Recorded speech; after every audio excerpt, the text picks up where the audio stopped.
نحمده ونستعينه ونستغفره ونعوذ بالله من شرور أنفسنا ومن سيئات أعمالنا من يهده الله فلا مضل له ومن يضلل فلا هادي له وأشهد أن لا إله إلا الله وحده لا شريك له وأشهد أن محمدًا عبده ورسوله أما بعد فإن خير الحديث كتاب الله وخير الهدي هدي محمد صلى الله عليه وسلم وشر الأمور محدثاتها وكل محدثة بدعة وكل بدعة ضلالة وكل ضلالة في النار. فأعوذ بالله السميع العليم من الشيطان الرجيم. بسم الله الرحمن الرحيم. يا أيها الذين آمنوا اتقوا الله حق تقاته ولا تموتن إلا وأنتم مسلمون. يا أيها الناس اتقوا ربكم الذي خلقكم من نفس واحدة وخلق منها زوجها وبث منهما رجالا كثيرا ونساء واتقوا الله الذي تساءلون به والأرحام إن الله كان عليكم رقيبا. يا أيها الذين آمنوا اتقوا الله وقولوا قولا سديدا يصلح لكم أعمالكم ويغفر لكم ذنوبكم ومن يطع الله ورسوله فقد فاز فوزا عظيما. وقال تعالى في موضع آخر: أعوذ بالله من الشيطان الرجيم. تلك أمة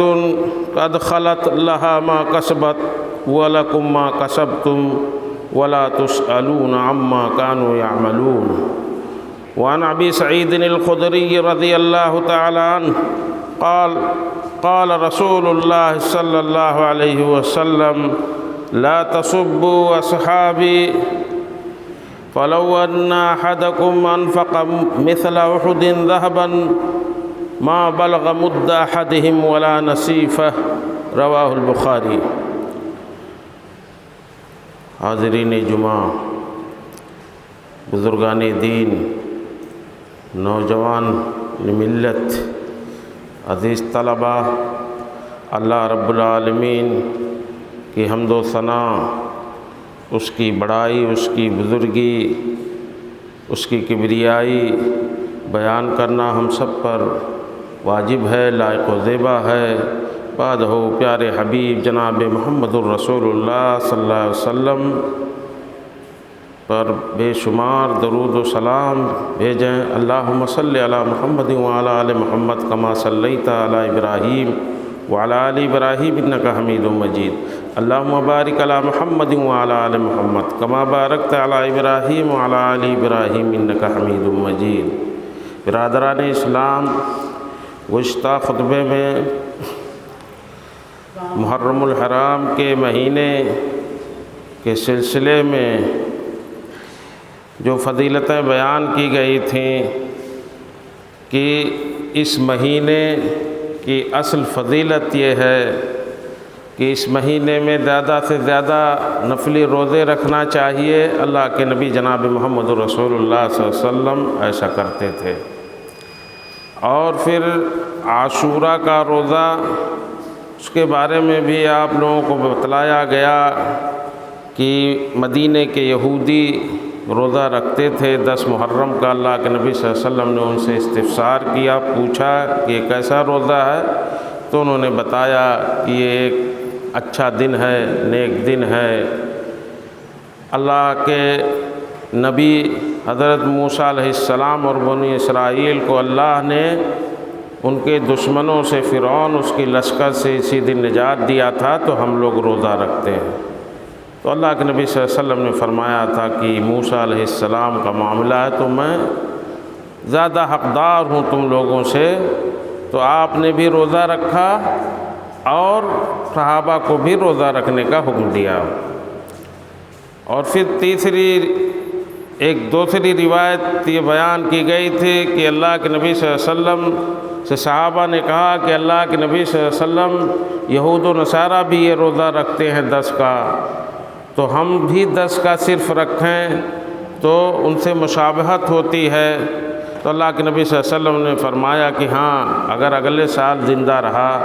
تو 9-10 کا روزہ رکھیں گے، 9 کا بھی روزہ رکھیں گے تاکہ مخالفت ہو جائے یہودیوں کی، اور 10 کا تو روزہ رکھنا ہی ہے۔ اس طرح سے مسند احمد کی ایک روایت ہے کہ 9-10 رکھیں یا 10-11 رکھیں، اس طرح سے مخالفت ہو جائے، ایک دن آگے یومن قبل ہو اور یومن بعد ہو، ایک دن آگے ایک دن پیچھے کر لیں 10 کے، تو یہودیوں سے مخالفت ہو جائے گی۔ اور عاشورہ کے دن کا روزہ جس کی فضیلت بیان کی گئی تھی، اللہ کے نبی نے فرمایا تھا کہ میں اللہ کی ذات سے یہ احتساب کرتا ہوں، یہ امید رکھتا ہوں کہ 1 سال گزشتہ کے گناہ معاف کر دیے جائیں گے اس ایک دن کے روزے کے رکھنے سے۔ یہ فضیلت بیان کی گئی تھی، اور میں نے کہا تھا یہی حقیقت ہے محرم الحرام کے مہینے کی، اس کے علاوہ اور کچھ نہیں ہے، اور سب خرافات ہے۔ یہی حقیقت ہے محرم الحرام کے مہینے کی، یہ بیان کر کے یہ بتلایا گیا تھا کہ آج کے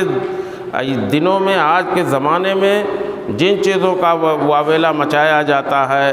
اور اس 10 محرم الحرام کے مہینے، 10 محرم الحرام اس تاریخ کو جس طرح سے دوسری طرف اس کا رخ موڑ دیا گیا، امت پریشان ہو گئی، اور اس معاملے میں اس قدر روافض نے، شیعوں نے، نواصب نے، جو یہودی تھے اصلاً، وہ دین اسلام میں شامل ہو کر کے بدلہ لینے کے لیے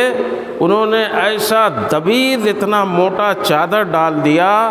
ان معاملوں پر کہ حق ایک مسلمان نہیں جان پاتا ہے، اس کی سچائی، اس کی حقانیت نہیں سمجھ پاتا ہے کہ یہ جو خرافات محرم الحرام کے مہینے میں بپا ہوئے ہیں، ان کی حقیقت کیا ہے، ان سے نجات کیسے پائے۔ تاریخ مورخین نے حق بیان کر دیا ہے، اور صرف اتنا ہی کام ہوتا ہے ایک مورخ کا، ایک تاریخ لکھنے والے کا کام اتنا ہے کہ وہ حق بیان کر دے، تاریخ بیان کر دے، اس کے بعد میں اس تاریخ کی روشنی میں استنباط کرنا، جو فقہ التاریخ، جو تاریخ کا فقہ سمجھ رکھتے ہیں، ان کا کام ہے۔ ہم لوگ یہ جانتے چلیں کہ اسلام کی روشنی مکے میں پھیلی، اللہ کے حبیب جناب محمد الرسول اللہ صلی اللہ علیہ وسلم کی ولادت مکے میں ہوئی، عام الفیل اسے کہا جاتا ہے۔ یہ وہی واقعہ ہے، وہی سال ہے جب ابرہہ یمن سے آیا تھا ہاتھیوں کا ایک جھنڈ لے کر کے، ایک لشکر لے کر کے، کہ خانہ کعبہ کو ڈھا دیں، اور پھر وادی محصر میں جب پہنچا، وہیں اللہ نے ابابیلوں کی چڑیوں کا لشکر بھیج دیا، اور انہوں نے اپنے چوچوں سے، اپنے پنجوں سے پتھر اٹھا اٹھا کر کے مارا، اس کا لشکر وہیں وادی محصر میں تباہ ہو گیا۔ وہی سال ایک بڑا جب گھٹنا اور واقعہ پیش آتا تھا، عرب اس سے جو ہے تاریخوں کا تعین کرتے تھے، تو یہ ہوا کہ اللہ کے نبی صلی اللہ علیہ وسلم کی پیدائش عام الفیل، ہاتھیوں والے سال، یعنی جس سال ہاتھیوں کا حملہ ہوا تھا مکے پر ابرہہ کے ذریعے سے، اس سال اللہ کے نبی صلی اللہ علیہ وسلم کی ولادت ہوئی۔ پھر اللہ کے نبی صلی اللہ علیہ وسلم مکے میں پلے بڑھے، 40 سال کی آپ کی عمر ہوئی۔ 40 سال کی عمر میں اللہ کے نبی جناب محمد الرسول اللہ صلی اللہ علیہ وسلم کو غار حرا میں آپ کو نبوت دی گئی۔ اب 40 سال کے بعد، 40 سال تک اللہ کے نبی صلی اللہ علیہ وسلم محمد تھے، اب اللہ کے نبی صلی اللہ علیہ وسلم محمد صلی اللہ علیہ وسلم ہو گئے، اور 40 سال کے بعد 13 سالوں تک اللہ کے نبی جناب محمد الرسول اللہ صلی اللہ علیہ وسلم مکے میں رہے، توحید کی دعوت دیتے رہے، ظلم زیادتیاں مکے والوں کی سہتے رہے، اور اس کے بعد جب حد ہو گیا تو ہجرت کر کے 13 سالوں کے بعد، نبوت پانے کے 13 سالوں کے بعد مکہ ہجرت کر کے جاتے ہیں۔ گزشتہ خطبے میں نے بتلایا تھا کہ 1 ربیع الاول کو اللہ کے نبی صلی اللہ علیہ وسلم ہجرت شروع کرتے ہیں، 8 ربیع الاول کو مدینہ پہنچتے ہیں۔ مدینہ میں اللہ کے نبی صلی اللہ علیہ وسلم نے 10 سالوں کی مدت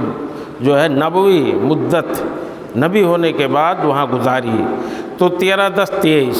23 سال اللہ کے نبی جناب محمد الرسول اللہ صلی اللہ علیہ وسلم کی نبوی زندگی ہے،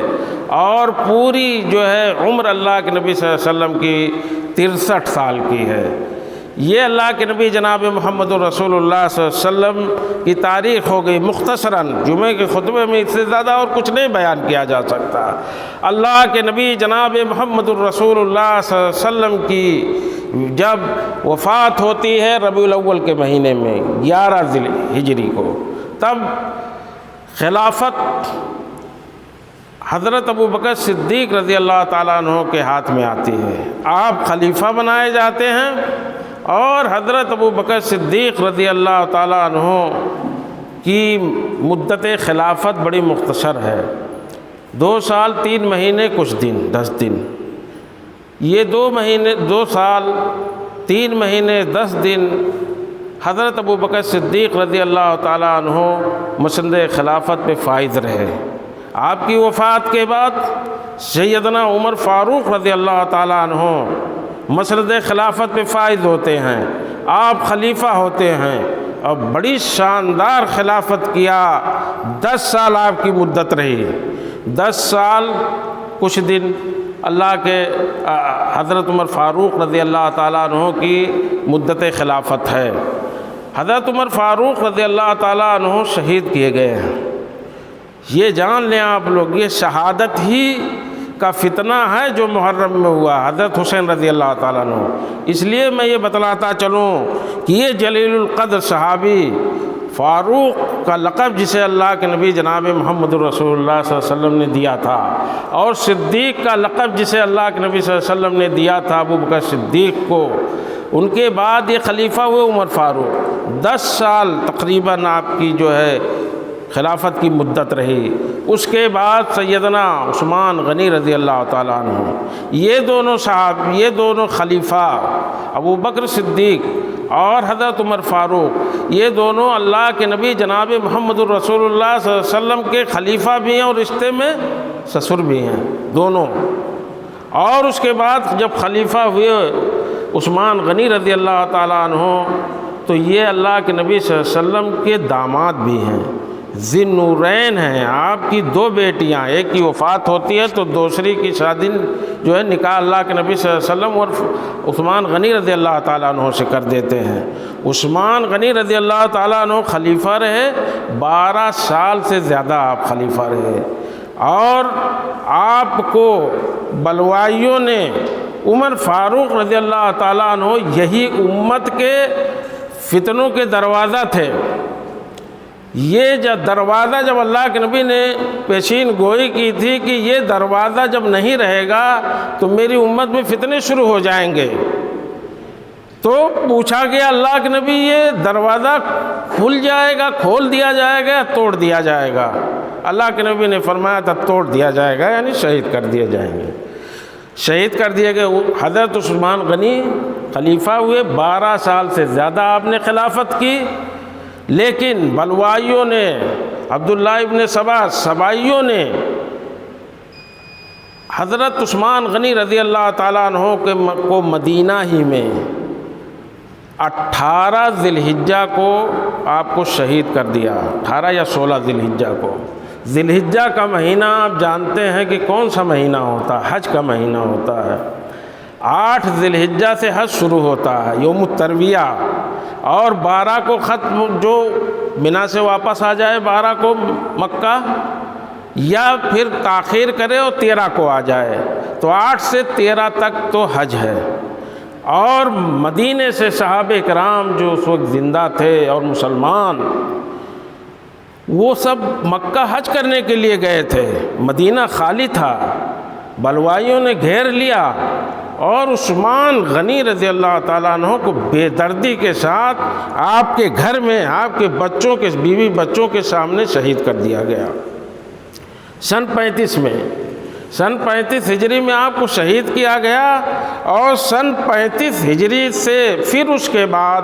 چوتھے خلیفہ حضرت علی رضی اللہ تعالیٰ عنہ، یہ بھی اللہ کے نبی صلی اللہ علیہ وسلم کے داماد ہیں، پھر اس کے بعد آپ خلیفہ ہوتے ہیں، اور خلافت آپ نے 5 سالوں تک کیا، آپ 5 سالوں تک خلیفہ رہے حضرت علی رضی اللہ تعالیٰ عنہ، اور حضرت علی رضی اللہ تعالیٰ عنہ کو بھی کوفہ میں شہید کر دیا گیا، آپ کو بھی شہید کیا گیا۔ اس کے بعد حضرت علی رضی اللہ تعالیٰ عنہ کے بعد خلافت کی بیعت مسلمانوں نے آپ کے بیٹے حضرت حسن رضی اللہ تعالیٰ عنہ پر کی، ان کے ہاتھوں پر کی۔ حضرت حسن رضی اللہ تعالیٰ عنہ جو حضرت علی رضی اللہ تعالیٰ عنہ کے بڑے بیٹے ہیں، اللہ کے نبی جناب محمد الرسول اللہ صلی اللہ علیہ وسلم کے نواسے ہیں، بڑی فضیلتیں ہیں ان کی، حضرت حسن اور حسین کی بڑی فضیلتیں ہیں، ان کا مقابلہ کسی سے ہے نہیں۔ جو تابعی ہیں، جیسے یزید سے فتنہ شروع ہوتا ہے، یزید سے اختلافات کی باتیں ہیں، اور اس کو لے کر کے شیعہ روافض اتنی گندگی مچا دیا ہے، تاریخ کو اتنا خراب کر دیا ہے۔ تو میں یہ کہتا ہوں کہ حضرت حسن اور حضرت حسین کا یزید سے کوئی مقابلہ نہیں، یزید تابعی ہیں، صحابی نہیں ہیں، اور حضرت حسن حسین یہ اللہ کے نبی صلی اللہ علیہ وسلم ان کی فضیلت کے لیے اتنا کافی ہے کہ اللہ کے نبی جناب محمد الرسول اللہ صلی اللہ علیہ وسلم کے نواسے ہیں۔ اللہ کے نبی جناب محمد الرسول اللہ صلی اللہ علیہ وسلم یہ فرماتے تھے، حدیث ہے کہ یہ دونوں میرے نواسے یہ جنت میں شباب کے نوجوانوں کے سردار ہیں، نوجوانوں کے سردار ہیں۔ ایک بات ذہن میں آئے گی کہ جنت میں تو سب نوجوان ہوں گے، سبھی جوان ہوں گے، تو پھر اللہ کے نبی صلی اللہ علیہ وسلم نے خاص کیوں کیا کہ جوانوں کے یہ دونوں سردار ہوں گے؟ تو محدثین نے اس کا جواب دیا ہے کہ وہ لوگ جو اللہ کے راستے میں جوانی کی عمر میں شہید ہوئے کام آئے، ان نوجوانوں کے یہ سردار ہوں گے جنت میں۔ حضرت حسین اور حضرت حسن ان کے بارے میں اللہ کے نبی صلی اللہ علیہ وسلم فرمایا کرتے تھے، یہ دونوں یہ دنیا کے یہ ہمارے پھول ہیں۔ اللہ کے نبی صلی اللہ علیہ وسلم یہاں تک کہتے تھے کہ اللہ ہم ان دونوں سے محبت کرتے ہیں، تو بھی ان سے محبت کر۔ یہ سب فضیلتیں ہیں ان کی۔ اور پھر حضرت حسن رضی اللہ تعالیٰ عنہ جب خلیفہ ہوتے ہیں تو بہت زیادہ خلیفہ نہیں رہے۔ رمضان کے مہینے میں آپ کے والد کی شہادت ہوتی ہے، 12 رمضان کو غالباً، اور اس کے بعد ان کو خلیفہ بنایا جاتا ہے سن 40 ہجری میں۔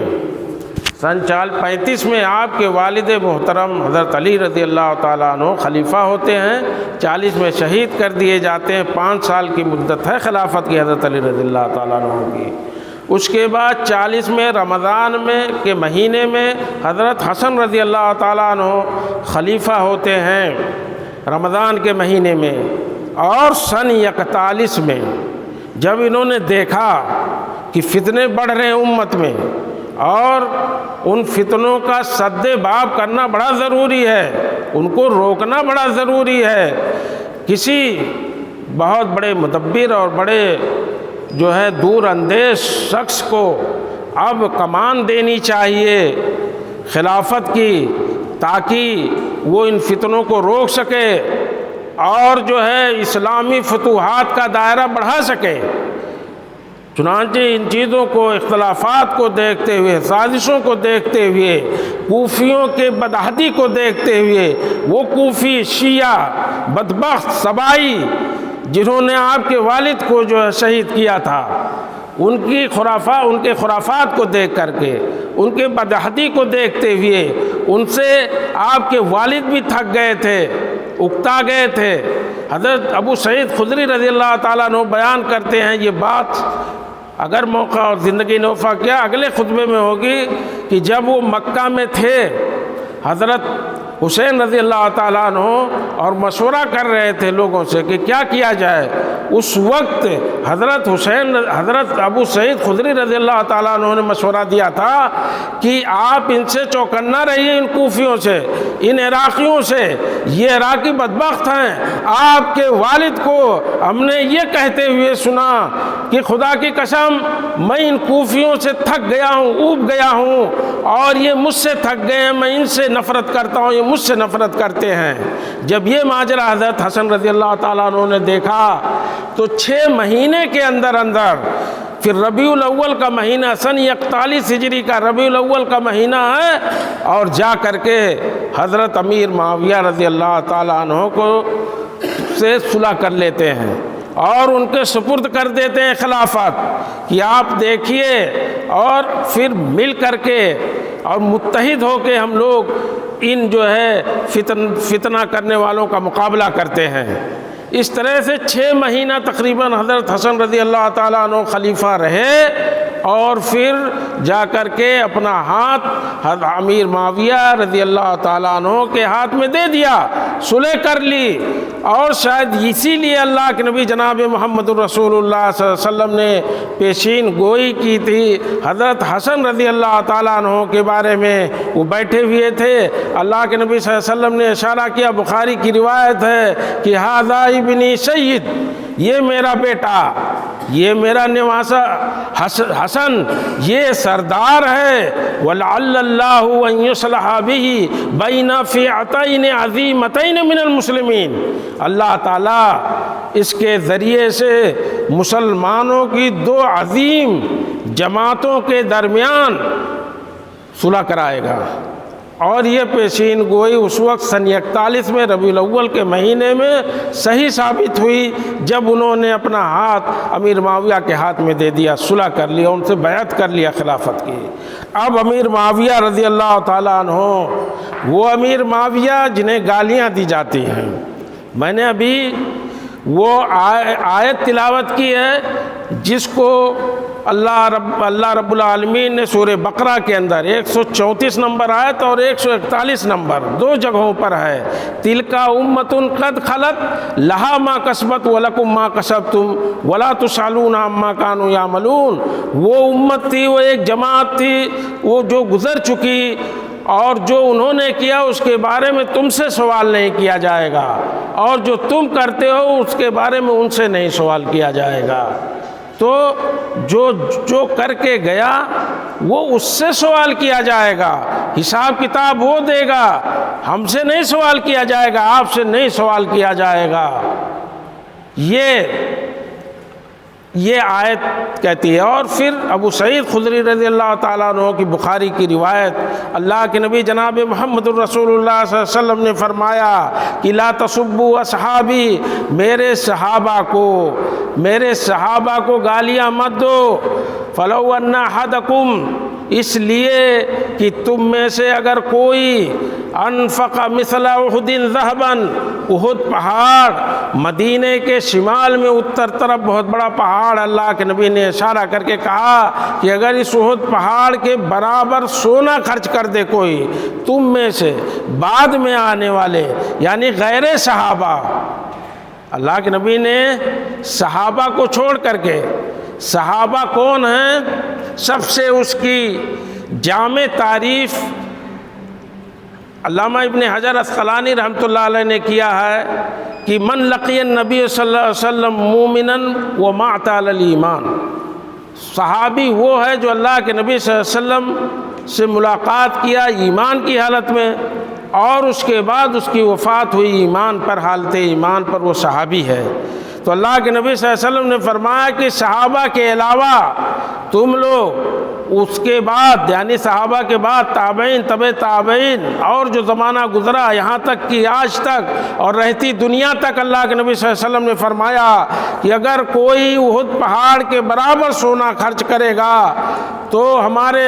صحابہ نے جو 1 سیر مد کہتے ہیں، 1 مد نکالتے ہیں نا ہم لوگ رمضان میں فطرہ، تو کہا کہ اتنا اگر انہوں نے جو خرچ کر دیا یا اس کا آدھا، 1 سیر آدھا سیر، اس کے برابر نہیں پہنچ سکتے ہو تو گالیاں ہمارے صحابہ کو مت دو، یہ روکا ہے، منع کیا اللہ کے نبی جناب محمد الرسول اللہ صلی اللہ علیہ وسلم نے۔ صحابہ کی عظمت ہے، یہ فضیلت ہے، صحابہ کی فضیلت۔ بیعت رضوان کو دیکھ لیجئے، جب اللہ کے نبی صلی اللہ علیہ وسلم نے حضرت عثمان غنی کے لیے بیعت لیا تھا، یہ افواہ ہوئی تھی کہ مکہ والوں نے انہیں قتل کر دیا، شہید کر دیا، تو جو صحابہ وہاں موجود تھے پیڑ کے نیچے اللہ کے نبی صلی اللہ علیہ وسلم سے بیعت کیا تھا مرنے پر، موت پر، کہ بدلہ لیں گے ان کے خون کا۔ اللہ نے کہا کہ وہ سب مغفرت کیے ہوئے ہیں، ان کی مغفرت کر دی گئی، قرآن میں ہے۔ اور بدر والے صحابہ ہیں، صحابہ کی کیا فضیلت دیکھو گے، صحابی ہونا ہی کافی ہے، کوئی ان کے پاؤں کے دھول کے برابر نہیں پہنچ سکتا غیر صحابی۔ اور صحابہ کو گالیاں دی جاتی ہیں۔ 2 دن پہلے جو تماشا ہوا پورے جو ہے قارہ ہندیہ میں، ان ملکوں میں، ہندوستان، پاکستان، بنگلہ دیش اور سب جگہوں پر جو خرافات ہوئے، وہ برداشت سے باہر تھے کہ وہ چیزیں اور وہ خرافات اور وہ بدعات جو اسلام نہیں ہے، اسلام کے نام پہ کیا گیا۔ صحابہ کرام کو گالیاں دی جاتی ہیں۔ 1 محرم سے ان بدبختوں اور روافض کا ٹولہ اور ان کے لوگ گالیاں دینے کے لیے اسٹیج لگا لیتے ہیں۔ کن کو گالیاں دی جاتی ہیں؟ حضرت ابوبکر صدیق کو، عمر فاروق کو، اماں عائشہ کو، مغیرہ بن شعبہ کو، اور جو ہے امیر معاویہ کو۔ یہ صحابہ ہیں، صحابی ہیں، اللہ کے نبی نے منع کیا کہ ان کی برابری نہیں کر سکتے، ان کو گالیاں مت دو۔ اللہ کے نبی نے یہ بھی فرمایا کہ جو میرے صحابہ سے جنہوں نے محبت کیا انہوں نے مجھ سے محبت کیا، جس نے مجھ سے محبت کیا اس نے اللہ سے محبت کیا، جس نے ان سے بغض کیا اس نے مجھ سے بغض کیا، جس نے مجھ سے بغض کیا اس نے اللہ سے بغض کیا۔ اور جو اللہ سے لڑائی لڑے گا، بغض کرے گا، اس کی حالت کیا ہوگی، یہ ہم تمام لوگ جان سکتے ہیں۔ تو امیر معاویہ رضی اللہ تعالیٰ عنہ کو اور ان بڑے بڑے صحابہ کو گالیاں دی گئیں ان دنوں میں، اس مہینے میں، جس کی کوئی حقیقت نہیں۔ تو میں یہ کہہ رہا تھا کہ حضرت حسن رضی اللہ تعالیٰ عنہ جب بیعت کر لیتے امیر معاویہ سے، امیر معاویہ رضی اللہ تعالیٰ عنہ اب داہیۃ العرب کہتے تھے، جو بلا کے ذہین تھے اور سیاست پہ جن کی پینی نظر ہوتی تھی، بڑی گہری نظر ہوتی تھی۔ 4 عربوں میں سے ایک امیر معاویہ رضی اللہ تعالیٰ عنہ بھی تھے، جو فتنوں کو اٹھنے سے پہلے پہچان لیتے تھے، ان کو دبا دیتے تھے، کچل دیتے تھے۔ یہ امیر معاویہ رضی اللہ تعالیٰ عنہ کی شخصیت تھی۔ انہی میں سے مغیرہ بن شعبہ رضی اللہ تعالیٰ عنہ بھی تھے۔ یہ 2 لوگ ان 4 بلا کے ذہین، جن کی نگاہیں جو ہے سیاست پہ بڑی پینی ہوتی تھیں، بڑی گہری ہوتی تھیں، ان لوگوں میں سے تھے۔ بہت زبردست جو ہے فتوحات کا سلسلہ شروع ہوا امیر معاویہ رضی اللہ تعالیٰ عنہ کے زمانے میں نے کہا جیسے کہ ان ہوشیار 4 لوگوں میں سے جن کی نظر سیاست پہ تھی، مغیرہ بن شعبہ رضی اللہ تعالیٰ عنہ تھے۔ مغیرہ بن شعبہ رضی اللہ تعالیٰ عنہ نے سن 51 ہجری میں، یعنی 41 میں صلح ہوئی حضرت حسن رضی اللہ تعالیٰ عنہ سے۔ 10 سالوں کے بعد 51 ہجری میں حضرت امیر معاویہ رضی اللہ تعالیٰ عنہ کو خلیفۃ المسلمین کو یہ مشورہ دیا کہ آپ کے بعد آپ کی عمر ہو رہی ہے، آپ کے بعد ایسا نہ ہو کہ کسی کو اگر جانشین نہ مقرر کیا گیا کہ میرے بعد یہ خلیفہ ہوں گے،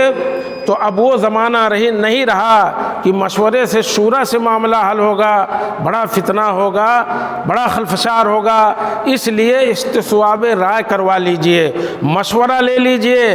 بہت بڑی سلطنت ہو چکی تھی اس وقت، اسلامی سلطنت۔ تمام جو ہے گورنروں کے پاس، تمام قبائل کے سرداروں سے مشورہ کیا گیا یزید بن معاویہ کے نام پہ کہ کیا آپ لوگوں کی رائے ہے کہ میرے بعد، میری وفات کے بعد اگر یزید کو خلیفہ بنایا جائے۔ بہت 100% تقریباً لوگوں نے موافقت کی اور کہا اچھا فیصلہ ہے، اس لیے کہ کسی اور کے نام پر شاید اتفاق نہیں ہو سکتا تھا۔ اس لیے اس فتنے کو بھانپتے ہوئے حضرت امیر معاویہ رضی اللہ تعالیٰ عنہ نے یہ فیصلہ لیا اور مشورہ کروایا، رائے بہت اچھی آئی۔ تمام لوگ اس وقت جتنے صحابہ زندہ تھے، جتنے بدری صحابہ زندہ تھے، جتنے جو ہے بیعت رضوان کے صحابہ جن کو جنت کے لیے جنت کی بشارت دی گئی تھی، جنہیں بدر والے صحابہ کو کیا کہا گیا تھا، 313 تھے، 314 تھے، ان میں سے جو بچے ہوئے تھے، ان 313-14 کے لیے حدیث ہے کہ اللہ نے اطلاع علی اہل بدر، جھانکا دیکھا، ٹٹولا ان کے دلوں کو اہل بدر کے، بدر والوں کے صحابہ جو تھے، اور کہا کہ اس کے بعد تم جو بھی کرو گے، جو بھی عمل کرو گے، کوئی عمل تمہیں نقصان نہیں پہنچا سکتا۔ یہ فضیلت ہے ان کی۔ جو لوگ تھے امہات المومنین جو اس وقت زندہ تھیں، سب نے جو ہے اس مشورے اور اس رائے کی تعریف کی، سب لوگ تقریباً۔ تو 51 کے بعد یہ مشورہ ہو گیا تھا، استصواب رائے لی گئی تھی یزید کے لیے، اور اس کے بعد یہاں تک کہ جب کچھ باتیں بھی ہوتی تھیں اور اس کو محسوس کرتے ہوئے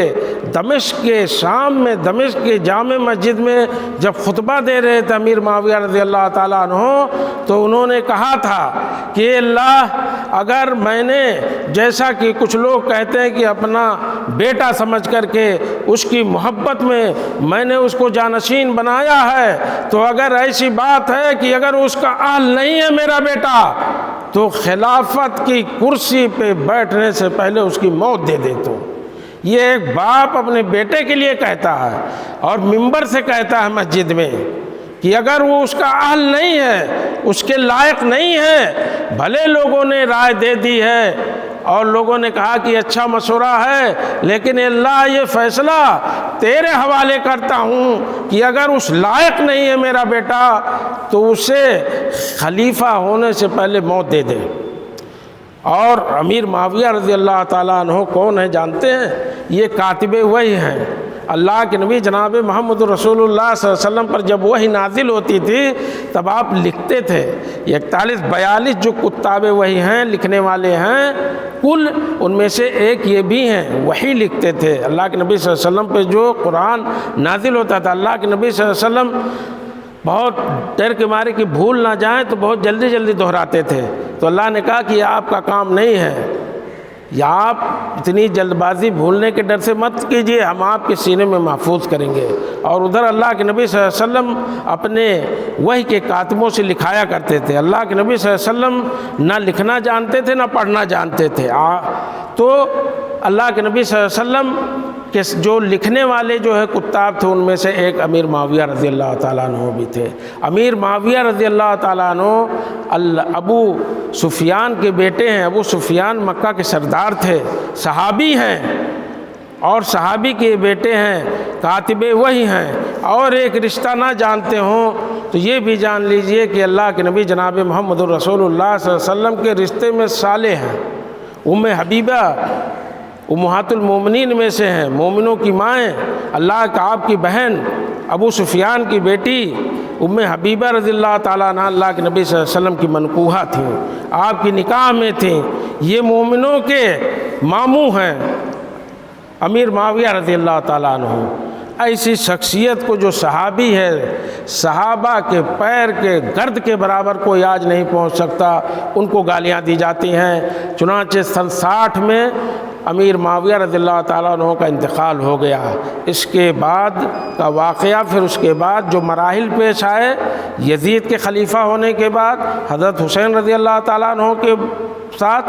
اگلے خطبے میں انشاءاللہ بإذن اللہ، ایک خطبے میں تو باتیں پوری نہیں کی جا سکتی، بیان کی جائیں گی۔ اللہ رب العالمین سے دعا ہے کہ الہ العالمین ہمیں حق والا بنائے، الہ العالمین ہمیں حق جاننے، پہچاننے، اس پہ عمل کرنے اور لوگوں کو بھی بتانے کی اللہ ہمیں توفیق و طاقت عطا فرمائے۔ اللہ رب العالمین ہمیں فتنوں سے بچائے، الہ العالمین ہمیں خرافات سے بچائے۔ وآخر دعوانا الحمدللہ رب العالمین، وصلی اللہ علی نبینا محمد۔ بارک اللہ لی ولکم فی القرآن العظیم، ونفعنی وإیاکم بالآیات والذکر الحکیم، انہ تعالی جواد کریم ملک بر رؤوف الرحیم۔